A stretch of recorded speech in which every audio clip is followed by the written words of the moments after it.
അതെ, നമ്മൾ കണ്ടിട്ട് ഒരുപാട് ദിവസമായില്ലേ. ഞാൻ കുറച്ച് തിരക്കിലായിരുന്നു. തിരക്കെന്ന് വെച്ച് കഴിഞ്ഞാൽ ഞാൻ മെൻ്റലി ആകെ എന്തോ പറയുക മൂഡ് ഓഫ് ആയിട്ട് നിൽക്കുന്ന സമയം, അല്ലെങ്കിൽ നമ്മുടെ ഒരു മെൻ്റൽ ഹെൽത്ത് ഭയങ്കരമായിട്ട് ഡൗൺ ആയി പോയിരിക്കുന്ന കുറച്ച് ഡിപ്രഷൻ സ്റ്റേജ് കൂടെ ആയിരുന്നു ഞാൻ പോയിട്ടുണ്ടായിരുന്നത്. കഴിഞ്ഞ ഒരു 2-3-4 മാസങ്ങളായിട്ട് ഫുൾ ടൈം ഫുഡ് കഴിക്കുക, കിടന്നുറങ്ങുക. എനിക്ക് ഡിപ്രഷൻ വന്നു കഴിഞ്ഞാൽ അപ്പം ഞാൻ ഫുഡ് കഴിക്കും. എന്താണോ കിട്ടുന്നത് അതൊക്കെ വാരി വലിച്ച് കഴിക്കും. ഹെൽത്ത് നോക്കുന്നില്ല, അതേപോലെ സ്കിന്ന് ക്ലിയർ ചെയ്ത് നോക്കുന്നില്ല, മര്യാദക്ക് കുളിക്കുന്നും പല്ല് കേൾക്കുന്നും പോലും ഇല്ല. അങ്ങനത്തെ ഒരു സിറ്റുവേഷനിലൂടെ ആയിരുന്നു പോയിരുന്നത്. ജോലിക്കൊക്കെ പോകാൻ മടി, നന്നായിട്ട് കിട്ടുന്നൊക്കെ വാരി വലിച്ച് കഴിക്കുക. ഇങ്ങനത്തെ ഒക്കെ ഒരു ഡിപ്രഷൻ എന്ന് വെച്ച് കഴിഞ്ഞാൽ ഡിപ്രഷൻ്റെ ഏറ്റവും പീക്ക് ലെവലിലായിരുന്നു.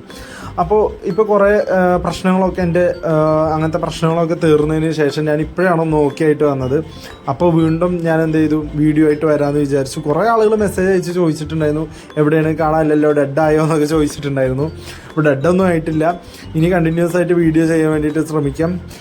ഇപ്പോൾ നമുക്ക് പുറത്തൊക്കെ പോയിട്ട് ഒരു പട്ടി ഷോ ഒക്കെ കാണിച്ചിട്ട് വരാം. അപ്പോൾ ലെൻസൊക്കെ ഇട്ടിട്ടുണ്ട്. ഞാൻ ലെൻസും സൺക്രീമും മാത്രമേ ഇട്ടിട്ടുള്ളൂ, വേറെ ഒന്നും ചെയ്തിട്ടില്ല. നമുക്ക് പുറത്തൊക്കെ പോയിട്ട് പട്ടി ഷോ കാണിച്ചിട്ട് വരാം. അപ്പോൾ ടാറ്റാ, അടുത്ത വീഡിയോ കാണാം.